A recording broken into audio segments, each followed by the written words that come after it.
Southern Nevada is abuzz tonight with stories about the crash of an unknown object and the alleged sighting of strange creatures in the backyard of a Northwest Valley home. So it was last night that 8 News Now investigator David Charnes reported about how Metro Police responded back on May 1st after receiving a strange call from a very frightened family.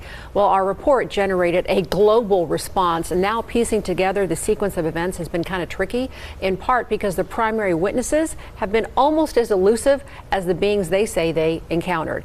Chief Investigator George Knapp is as perplexed as the rest of us. George. As you know, this is not our first UFO rodeo. We first heard about the incident in early May via the Metro Police grapevine. The incident has a lot in common with other bizarre cases from around the world: an alleged crash, strange beings, and bits and pieces that don't make sense. But the police took this seriously, and so do we.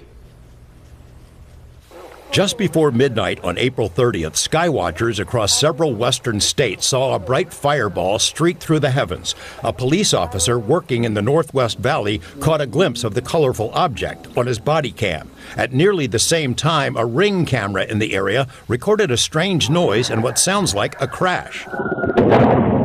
One family living in a ranch-style home had a much closer view of the object. Two brothers and their father were working on a vehicle in their yard when they caught a glimpse of a sparkly object as it came crashing down, then were hit by what they describe as a shock wave. One of the witnesses, a young man named Angel, has stated when the brothers looked into the yard where the object landed, that spot was obscured and blurry, as if by unknown form of camouflage. What they saw next prompted a frantic call to 911. So there's two people or two subjects that are in your backyard?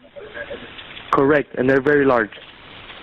They're like 8 foot, 9 feet, 10 foot. I don't know. They look like aliens to us. Big eyes. They have big eyes, like I can't explain it. And big mouth. They're shiny eyes, and they're not human. They're 100% they're not human. 8 News Now investigators have spoken with family members multiple times in the past 4 weeks, but each of the 3 times we accepted their invitation to do an interview, they didn't answer the door or their phone. These are some of the claims they've made in other public forums. Multiple family members backed up the story in an initial police report we obtained. Angel says they heard the patter of multiple feet in the yard.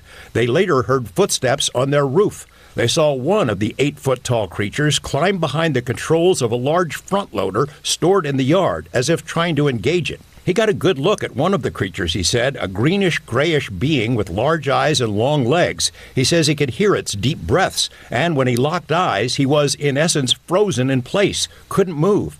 In the middle of the yard, where the object had crashed, then vanished, a circular impression was left in the soil. Okay, where is this on your property? Metro sources say the police dispatcher initially wondered whether to send a crisis intervention team to help the troubled witness, but then took the incident seriously. 2 officers arrived 38 minutes after the call, and by then had heard from other officers. They proceeded cautiously and managed some nervous laughs. I ain't dealing with that. A few days later, the family says 2 Metro sergeants returned to the scene to ask follow-up questions. The family says they also saw men in suits and sunglasses driving in a car with government plates cruising slowly past the house in the following days. Nellis and Creech have denied any interest or involvement with the incident. Metro has indicated they believe the family that something crashed in their yard. But what? Someone else has access to it.